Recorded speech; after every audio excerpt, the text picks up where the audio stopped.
This is one of the biggest and tallest buildings in the world. But you've probably never heard of it. Construction firms from over 10 different countries worked on the skyscraper, including a German firm which designed the clock. But because of its location in Mecca, many of the engineers and architects couldn't visit the site. After all, only Muslims are allowed in the sacred city. Mecca is very conservative. There's a passport control. There is like a border going into another country. Some of the construction team, including glazing experts from Poland and Germany, converted to Islam so they could work on the projects. The company Riva is near Stuttgart in Germany, and their owner, he converted to Islam during that project to be able to come on site and see for himself what's going on and what's happening. The Mecca Royal Clock Tower isn't just a hotel. It can't be. It's located in the heart of one of the most culturally significant cities in the world. This is Mecca. Every year, up to 3 million Muslims travel here to complete a pilgrimage known as the Hajj.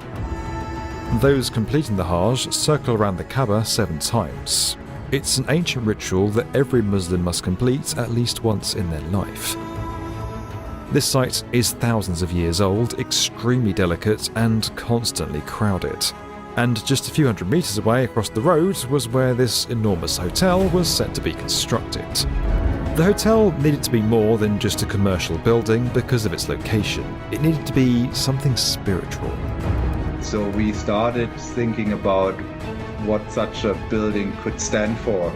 And then one of the ideas that was created in those several meetings and brainstormings was that the main tower could function as the minaret of Mecca. At the time when it was planned, would have been the highest building in the world. The hotel was originally supposed to be just 450 metres high, which would still have made it the tallest building in the world at the start of its construction in 2002. When the decision was taken to transform it into a grand minaret, the height was extended to 600 metres. The Mecca Royal Clock Tower is a triumph of engineering. At 35 times the size of Big Ben, it has the world's largest clock. With an estimated cost of $16 billion, it's one of the most expensive buildings ever constructed. And at 600 metres high, it contains what is to this day the highest occupied man-made space on the planet. This building is in fact so huge that we need to take a moment to show it in comparison to the tallest building in Europe, the tallest building in the Western Hemisphere, the tallest building in Asia, and of course the tallest building in the world. Now, while this painstaking attention to detail certainly added to the $16 billion cost, for the Saudi royal family, spending on the finer details has been worth it for a long time. A Saudi prince once purchased Salvador Mundi, the most expensive painting in the world, at $450 million. This clock would establish a new second time standard in addition to Greenwich Mean Time. All over the world, Muslims would be able to know the precise atomic time in Mecca. That would allow Muslims to begin holidays and special occasions like Ramadan simultaneously, regardless of where they are on Earth. This crescent moon structure would reach for the sky and house the highest prayer room in the world. The crescent of this half moon, that is a typical element that put on top of the minaret. The crescent itself is the biggest carbon fiber structure ever built. It contains 3 floors with the prayer room, a meeting room, and an office. The clock tower now stands as a symbol of Mecca in the 21st century, a place steeped in history with an important role in the lives of millions of people today. The crescent moon is widely recognized as a symbol of Islam today. We see it on flags, mosques, and in various Islamic artwork. But what does this symbol represent? And why is it so prominent in the Muslim world? The crescent and the star have become associated with Islam over the centuries. Interestingly, this wasn't an original symbol used by the Prophet Muhammad or in early Islamic practices.